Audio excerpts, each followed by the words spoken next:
The space station floated in silence above a blue and silver world. It was built as a neutral ground where humans and other races could meet without fear of war or mistrust. The long hallways were lined with banners of peace, and the large meeting chamber in the center was filled with both tension and curiosity. Daniel walked through the chamber doors with the rest of the human delegation. He was not the leader, not the soldier, not even the scientist. He was a cultural officer, a man chosen for his ability to talk with people and make them feel at ease. Still, as he entered the chamber and saw the tall alien figures waiting, his heart raced faster than he wanted to admit. The aliens were known as the Kulnar. Their history was full of pride and battle, and their reputation across the galaxy was that of a strong warrior race. They stood taller than humans, their skin covered in natural patterns that looked like living armor. Each pattern was unique, marking their family and history. They carried themselves like kings and queens, with voices that rumbled like thunder when they spoke. Daniel adjusted his collar and took his seat beside the human commander. Around them sat the rest of the human team, silent and stiff. Everyone knew the first meeting mattered more than anything else. A wrong word could close the door forever. At the far side of the table stood a figure who drew Daniel's attention. It was an alien woman, her form tall and powerful, yet graceful. Her patterned skin shone under the bright chamber lights, each line across her arms and shoulders like painted stone. Her eyes glowed a faint amber, steady and focused. She was dressed in ceremonial robes, but the strength in her posture made it clear she was not only a diplomat but also a fighter. Her name, whispered across the table by the human translator, was Rena. The human commander began the formal speech, speaking slowly and carefully about peace, trade, and shared knowledge. The alien leader across the table responded in kind, using formal phrases about honor, strength, and respect. It was all correct and official, but Daniel could feel the weight in the room. The two sides spoke like strangers forced to sit together. Daniel's role was not to give orders or make promises. His job was to break walls. He listened quietly, studying the expressions of the aliens, especially Rena. She sat tall, her eyes moving from human to human, measuring each one. There was no anger in her look, but there was no warmth either. When the speeches ended, silence filled the room. The translators whispered final words, and both leaders nodded in agreement. But the air still felt heavy. The human team shifted uncomfortably. The aliens sat motionless, waiting. Daniel knew the silence was dangerous. If the meeting ended like this, both sides would walk away with the same doubt they brought in. Something had to change. He remembered his training, sometimes a single simple act could turn fear into trust. His eyes fell again on Rena. Her patterned skin almost looked like armor plates, hard and unyielding. He thought about how nervous his own team was, how serious everyone looked. Then he felt a small spark of courage. He leaned forward slightly, just enough for his voice to carry across the table. With a small smile, he spoke. "Your armor is stronger than all of us together," Daniel said, looking at Rena. "If trouble comes, I think our whole crew should just hide behind you." The room froze. The human commander's eyes went wide. The human team stiffened in their seats. Even the translators hesitated, unsure if they should repeat his words. When they finally did, the alien side grew silent. All eyes turned to Rena. Daniel felt a rush of doubt. Had he made a mistake? The Kulnar were proud. To joke about their bodies might be seen as an insult. He held his breath, waiting. Rena's eyes stayed locked on him. For a long moment, her face gave nothing away. Then, Slowly, a sound rose from her chest, deep and strong. She began to laugh. It was not a small laugh, but a powerful one, echoing through the chamber like rolling thunder. Her shoulders shook, her ember eyes shone brighter, and her mouth opened wide in joy. The other Kulnar looked at her in shock, unsure how to respond. The humans stared in disbelief. Rena placed a hand on the table, still laughing, and finally spoke. The translator's voice followed quickly. He says my armor is stronger than his crew. He asks if they may hide behind me in battle. This is good. This is brave. He does not fear to speak of my strength. He sees it and makes light of it. This is how friends speak. The alien leader raised an eyebrow, clearly surprised by her reaction. The human commander blinked in confusion but nodded quickly, pretending it had been part of the plan. The rest of the humans began to relax, though their hearts were still racing. Rena leaned forward, her gaze still fixed on Daniel. Her smile was wide, her laughter fading into warmth. She said something else, and the translator followed. You have spirit, human. You did not come here shaking. You dared to speak. I respect this. Daniel gave a nervous grin but nodded politely. Inside, he felt both relief and amazement. His small joke, born from desperation, had broken the silence that threatened to ruin the meeting. From that moment, the atmosphere in the chamber shifted. The Kulnar no longer sat stiffly, and the humans no longer hid behind their commander's formal words. The two sides began to ask questions, small at first, then larger. They spoke of traditions, of foods, of games, of battles long past.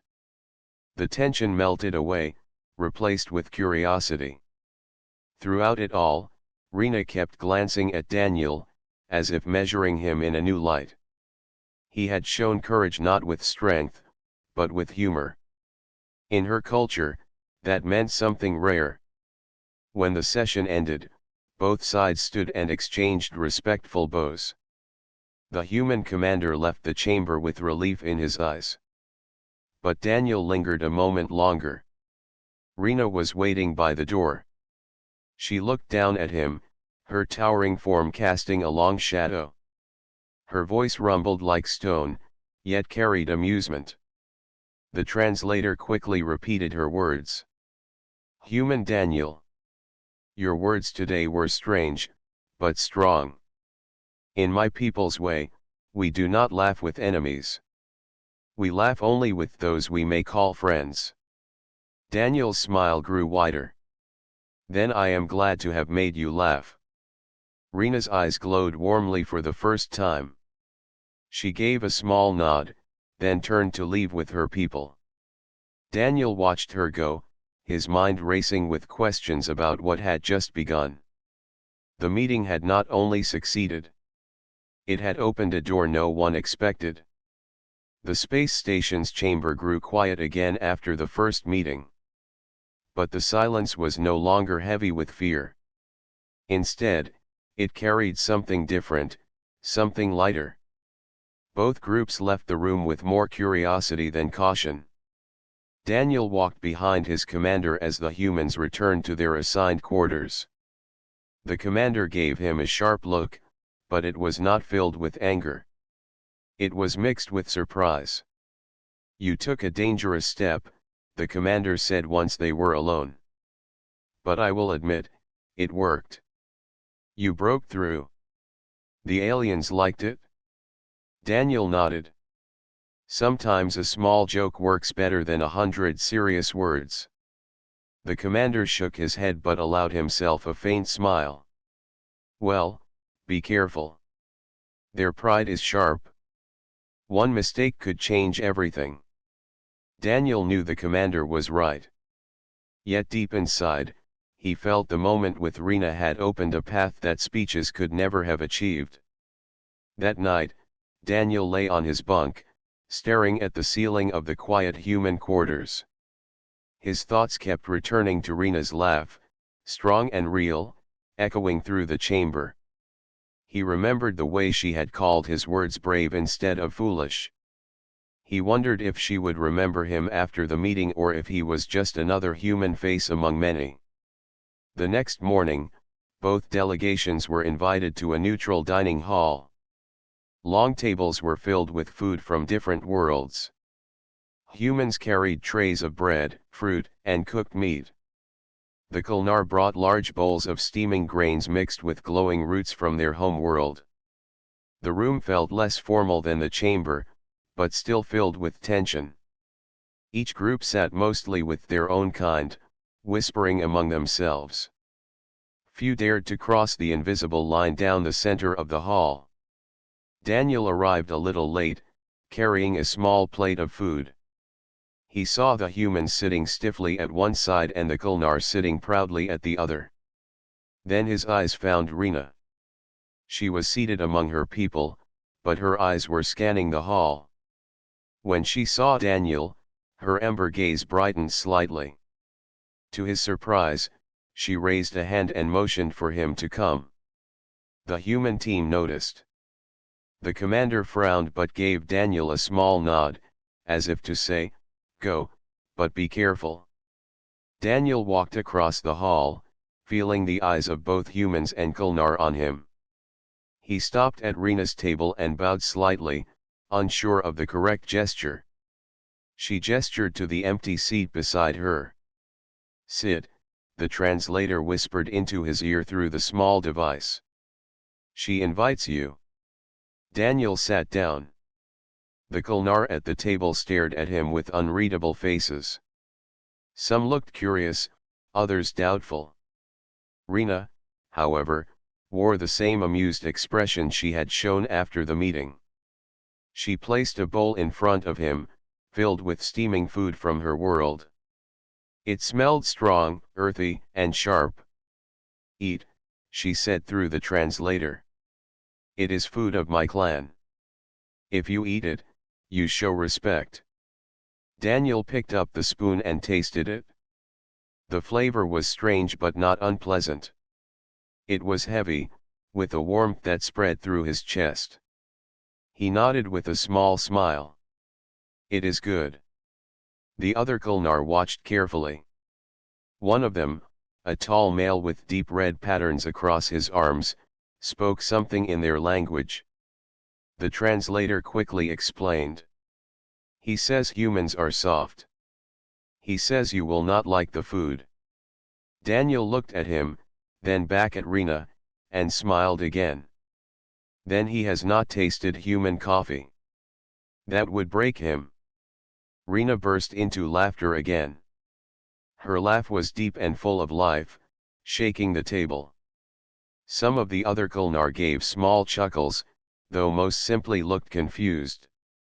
The red-patterned male frowned, but he did not speak further. Daniel realized something important in that moment.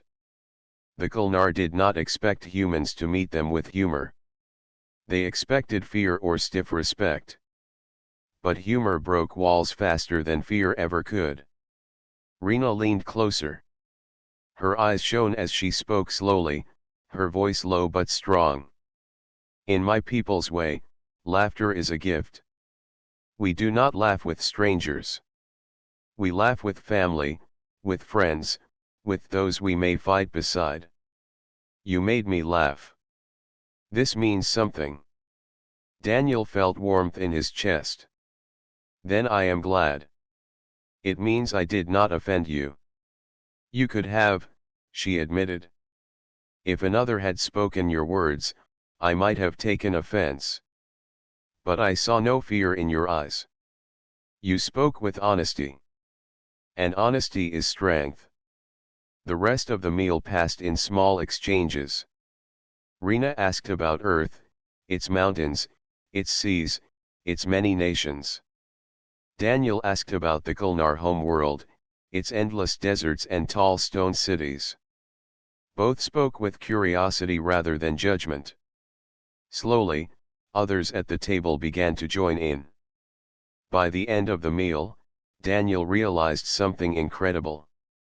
He had been the only human to sit among the Kulnar, and yet it had not ended in cold silence. It had ended with laughter, questions, and shared respect. Later that day, the delegations met again in a smaller hall to plan cultural exchanges.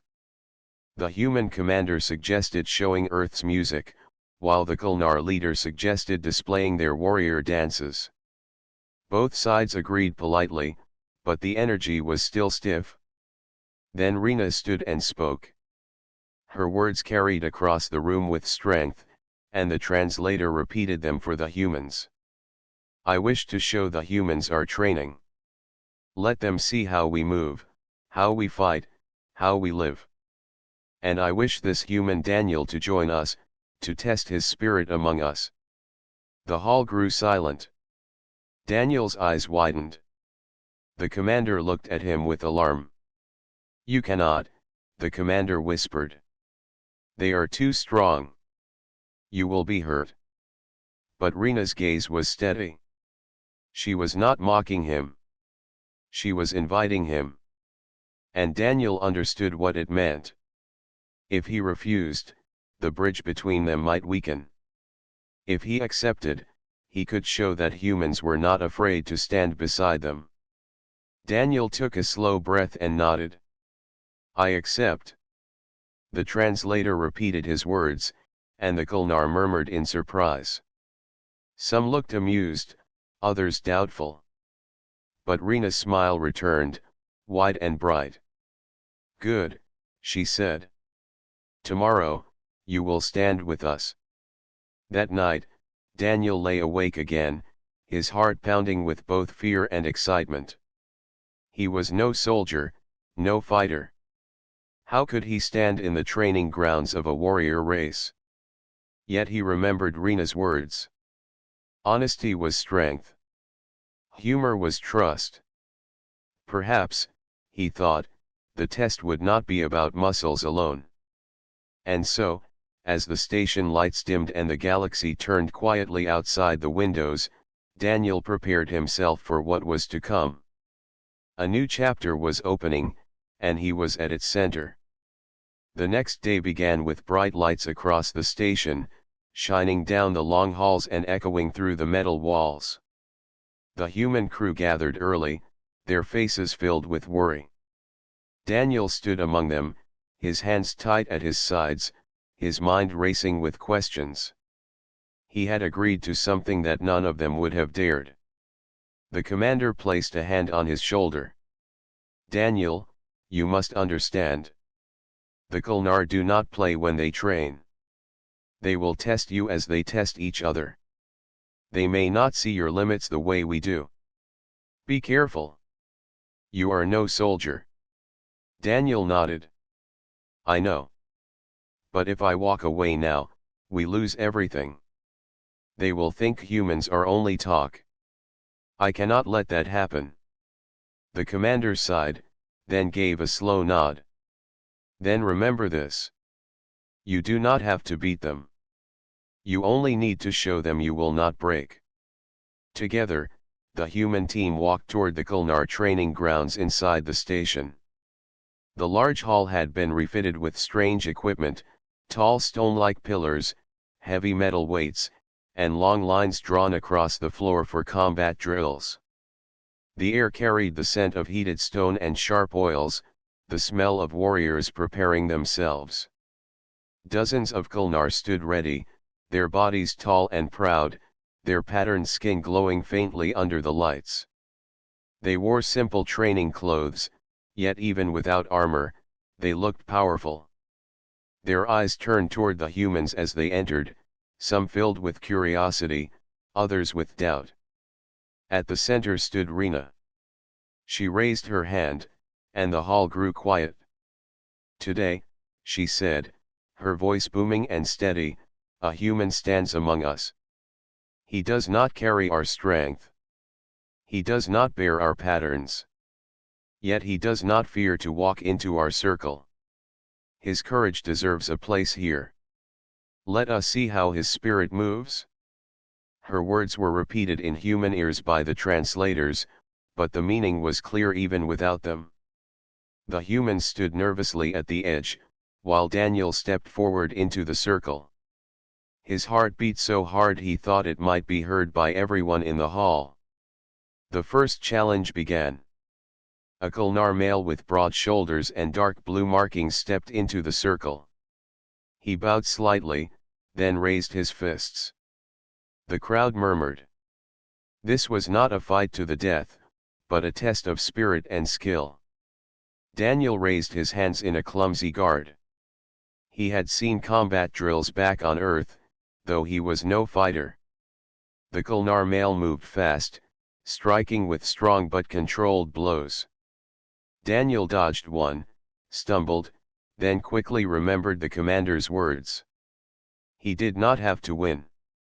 He only had to show he would not break. When the Kulnar swung again, Daniel dropped low, rolling away. The crowd gave a small gasp. Instead of meeting force with force, he used speed and creativity. He dodged again, then ducked under a wide strike, using his smaller size to slip past. The crowd began to murmur louder. Rena watched closely, her eyes bright. She could see Daniel was weaker, but he was clever. He turned every strike into an opportunity to surprise. At one point, Daniel pretended to fall, then swept his leg to trip the Kulnar. The warrior stumbled, and laughter echoed through the hall. It was not laughter of mockery, but of respect for cleverness. After several minutes, Rena raised her hand to end the match. The Kulnar warrior bowed and stepped back. Daniel stood in the center, sweating and breathing hard, but still standing. The next challenge began. This time, it was not combat, but strength. A great block of metal was placed in the circle. The task was simple: lift it and carry it across the line. One by one, the Kulnar showed their power, lifting the block with ease and walking it forward. When it was Daniel's turn, he stepped up to the block. His arms strained as he tried to lift it. It barely moved. A few Kulnar chuckled, but Rena silenced them with a sharp glance. Daniel thought quickly. If he could not lift it, he could still move it. He crouched lower, wrapped his arms around the base, and began to drag it across the floor. The sound screeched loudly, metal against stone, but slowly, inch by inch, it moved forward. His legs shook, his arms burned, sweat ran down his face, yet he kept pulling. When the block finally crossed the line, the hall erupted in cheers. The Kulnar respected his refusal to quit. It was not about lifting with strength, but about finishing with will. The final challenge was a race across the training grounds. The Kulnar sprinted with speed and power, their long legs carrying them quickly over obstacles. Daniel knew he could not match their pace. But again, he thought of something different. When the race began, he focused not on speed, but on clever paths. While the Kulnar jumped high walls, he slipped through small gaps. While they climbed heavy ropes, he swung across from side beams. His mind raced with each step, finding new ways to cut the path shorter. By the end, he was not the fastest, but he was not last either. When he crossed the line, gasping for air, the Kulnar applauded him. Some even pounded their fists against their chests, a sign of respect. Rena stepped forward into the circle. She raised her hand, silencing the crowd. Her ember eyes glowed as she looked at Daniel. This human, she said, is not strong as we are. He does not fight with power, he does not lift with ease, and he does not run with speed. But he does not stop. He does not give up. He finds paths we do not see. This is a strength of its own. This is the strength of his people. The translator repeated her words, and the humans felt pride swell in their hearts. Daniel, still panting, gave a tired smile. He had survived the day, and more than that, he had shown them what humans were made of. After the training ended, the Kulnar offered Daniel water and food. Many of them approached him with new respect. The red-patterned warrior who had mocked him before now gave him a small nod of approval. It was not friendship yet, but it was the beginning of something. Later, as the hall emptied, Rena walked beside Daniel. She towered over him, but her voice was warm. "You showed them spirit," she said. "You fought not with strength, but with heart. They will remember this. I will remember this." Daniel looked up at her. "I thought I would fail." "You did not fail," Rena replied. "You showed that humans do not bow, even when outmatched. That is more powerful than victory." As they walked back, Daniel felt a new bond forming. The joke had opened the first door, but this challenge had built a bridge. He had proven that humanity had more to offer than numbers or weapons. They had creativity, determination, and the will to stand tall even when small. The day had changed everything.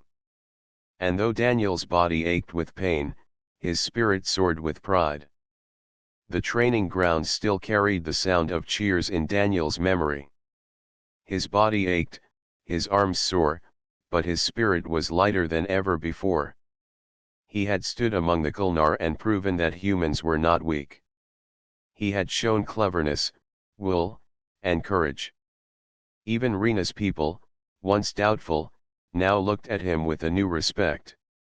For the next few days, the station became alive with exchanges. Humans shared music, simple instruments carried through the halls, while the Kulnar displayed their warrior dances, powerful and precise. Meals were shared between tables, and laughter replaced silence. A fragile trust was forming, something no commander or leader could have built with speeches alone. But peace is always tested. It happened in the early hours of the station's cycle. The alarms rang suddenly, sharp and urgent, breaking the calm of the quiet halls. Red lights flashed across the walls, and a voice filled the station speakers. "Warning! Pirate ships detected. Shields under attack. All personnel prepare for defense." Daniel woke with a start. His bunk rattled as the station shook under the force of enemy weapons. He rushed to the window and saw streaks of fire outside, pirate ships circling like wolves. They were smaller than war cruisers but fast and dangerous. Their goal was not honor or alliance. Their goal was simple: steal technology, capture supplies, and leave chaos behind. The humans scrambled to gather their gear. Soldiers armed themselves, while the commander called for defensive positions. The Kulnar were already moving through the halls, their voices booming as they prepared for battle. Daniel hurried with the human team toward the command deck. But before he could reach it, the ground shook violently, throwing him against the wall. Smoke filled the corridor, and part of the ceiling cracked. He coughed, trying to see through the haze. Through the smoke came a tall shadow. Rena appeared, her ember eyes glowing in the dim red light. She carried no weapon yet, but her presence alone was enough to steady his shaking breath. "You are safe," she said firmly. "Good. Then we fight together." Daniel nodded quickly. "The pirates. They are boarding." "Yes," Rena replied. "They come not for battle but for theft. But they will find more than they expect." Together they ran toward the docking sector, where the pirates had broken through. The halls echoed with shouts, blasts of weapons, and the clash of bodies. The pirates were fast, moving in groups, trying to outflank defenders. The humans struggled to match their speed, while the Kulnar fought fiercely but sometimes fell into traps. Daniel quickly realized what was happening. The pirates were not stronger, but they were clever in a different way. They used distractions, fake retreats, and hidden flanks to pull defenders apart. The Kulnar, proud and straightforward, were not used to such trickery. As he watched Rina's warriors being forced back, Daniel felt a spark of realization. This was where humans could help. He grabbed Rina's arm. They are using tricks. They make you chase one way, then strike from another. You must not fight them like equals. You must fight them like hunters. Rina listened, her eyes sharp. She nodded once. Then you will guide us. Daniel's heart pounded, but he did not back down. He pointed to the side corridors. We know the station better. We can turn it into a trap for them. You must let them think they are winning, then close the walls around them. The plan was simple, but it needed both humans and Kulnar to work as one. Daniel spoke quickly to his commander, who at first hesitated but then agreed. The humans began to guide the Kulnar through narrow paths of the station. The pirates entered one corridor, chasing what they thought were retreating humans. But around the next corner, Kulnar warriors waited, striking with overwhelming strength. The pirates tried again, splitting into two groups, but Daniel had already seen it coming. He led a team to block the smaller group, trapping them in a storage bay where they were forced to surrender. At one point, Daniel himself stood in the center of a hallway, facing a pirate with a blade. His hands shook, but before the pirate could strike, Rina appeared, blocking the attack with her arm and sending the pirate crashing into the wall. She looked at Daniel with a fierce smile. You are brave to stand when you cannot fight, she said. But next time, stand behind me. Daniel grinned weakly. That was my plan anyway. The battle stretched on across the station. Pirates were cunning, but humans were quick to adapt, and Kulnar were relentless once guided by strategy.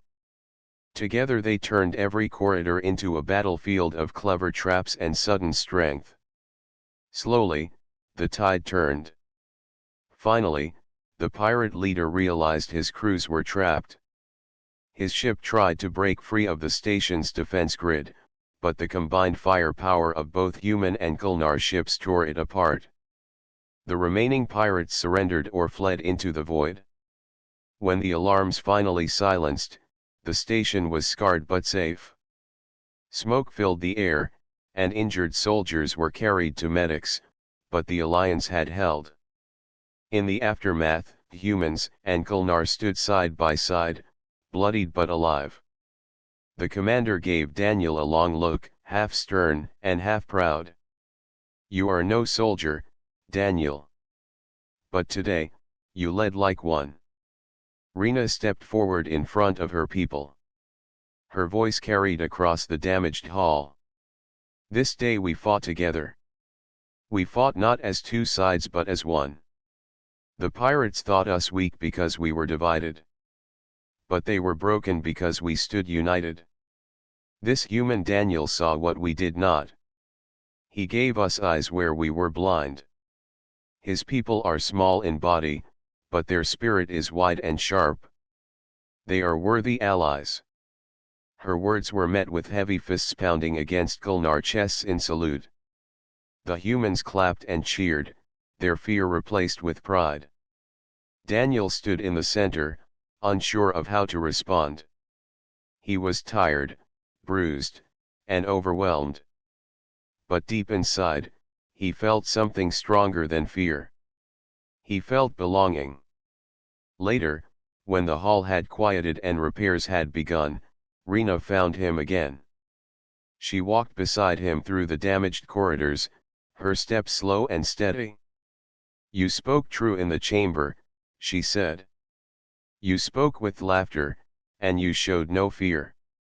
But today you showed more. You showed how your people think. You saw traps and paths that we missed. That is a gift. My people will remember it. Daniel looked at her. I only did what I could. I was scared the whole time. Rena shook her head. Courage is not the absence of fear. Courage is standing while fear burns inside you. You did this. You are courageous. Daniel felt his face warm. He gave a small smile.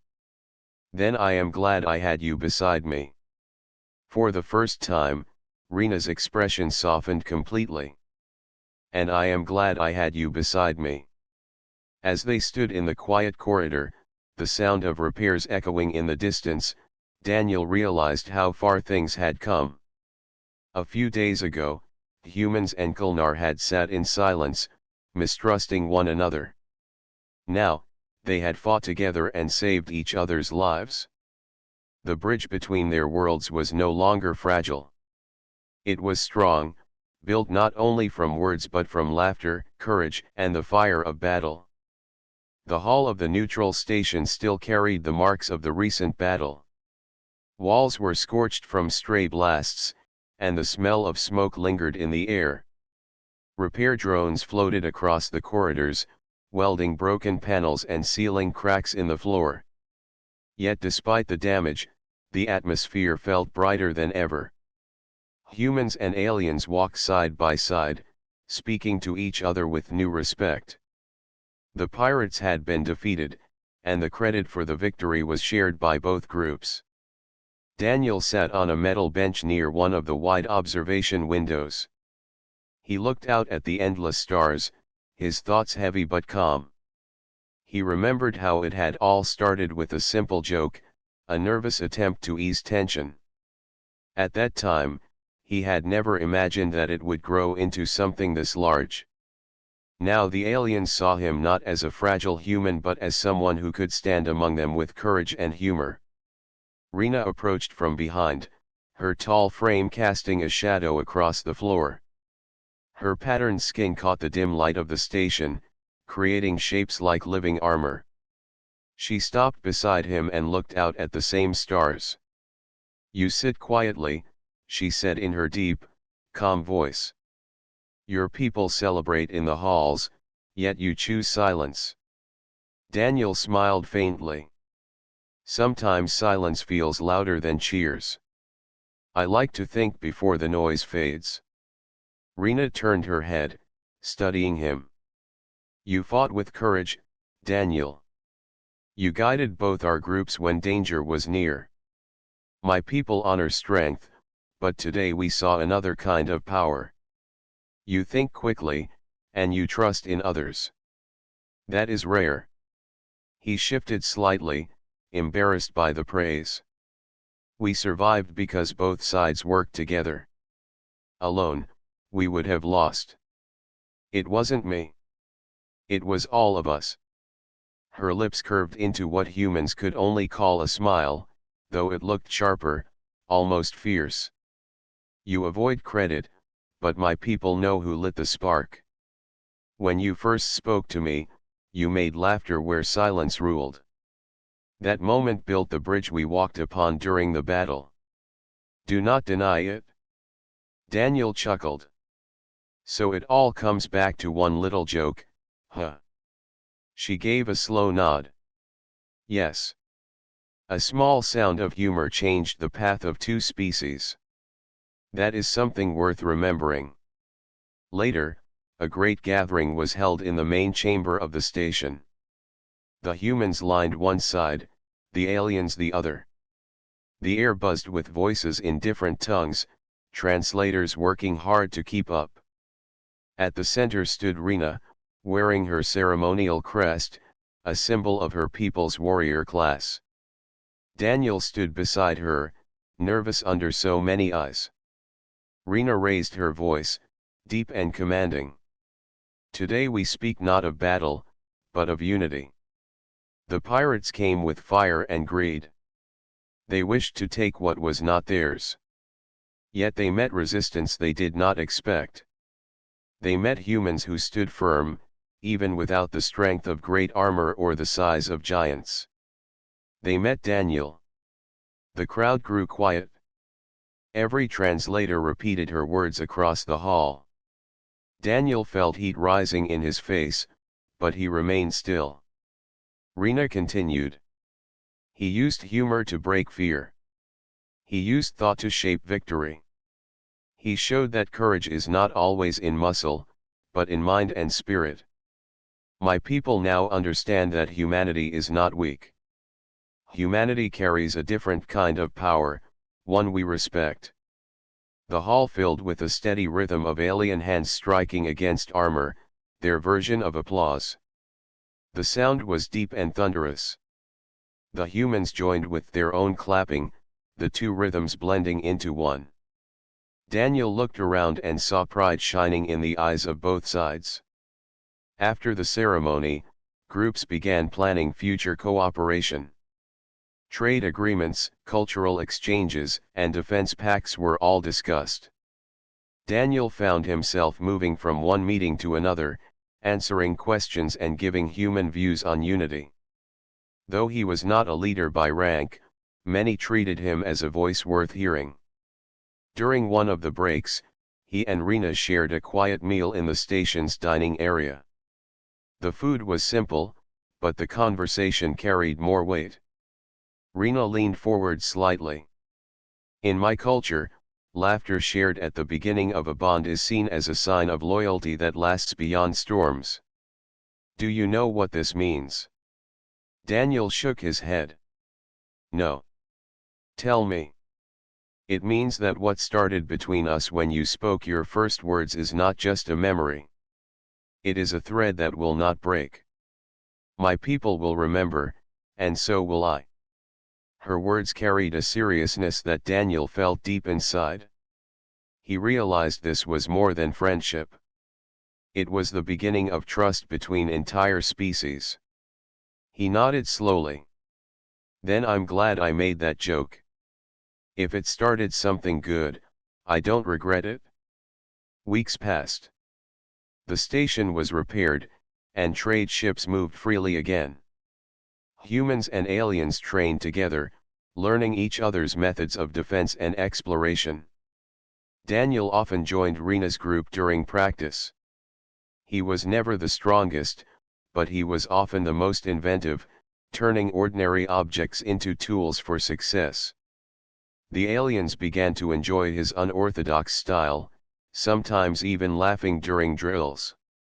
One evening, after training, Rena stood before her warriors. She spoke proudly, pointing to Daniel. This human has taught us that not all strength is visible. He fights with wit, and he wins with trust. Let his ways guide you when force alone is not enough. The warriors nodded in respect. Some even saluted Daniel in the manner of their people. He returned the gesture awkwardly, but with a genuine smile. A message soon arrived from Earth. Leaders wanted to honor both humans and aliens for their alliance. A new council would be formed, where both sides would share voices equally. Daniel was invited to attend as a guest, representing not just his crew but the spirit of cooperation. As he prepared for the journey, Rena walked with him to the docking bay. The atmosphere was calm, the stars outside shining bright as always. You leave for your home, she said, her voice steady. But the bond remains. My people will remember the human who dared to laugh in a room of silence. Daniel smiled warmly. And I'll remember the alien woman who laughed back. They stood for a moment in comfortable silence, watching a transport ship glide past the window. Then Rena extended her hand, a gesture she had learned from humans. Daniel took it firmly. Our paths will cross again, she said. Next time, perhaps not on a station under threat, but on a world of peace. I look forward to it, Daniel replied. The ship carrying Daniel lifted away, engines glowing as it moved into the sea of stars. From the observation deck, Rena watched until the vessel became a small point of light. She thought of the first meeting, the tension, the sudden burst of laughter. It was strange how something so small had shaped the course of so many lives. For Daniel, sitting inside the ship, the memory stayed clear as well. He realized that humanity's greatest strength was not in weapons or technology, but in spirit. The ability to laugh, to trust, to adapt, and to turn strangers into allies. That was what made humanity shine in the dark vastness of space. And so, the story that began with a simple joke ended with a bond that would echo across the stars. Humanity was no longer seen as fragile newcomers. They were now partners, respected for their heart, their humor, and their unshakable will to stand side by side with others.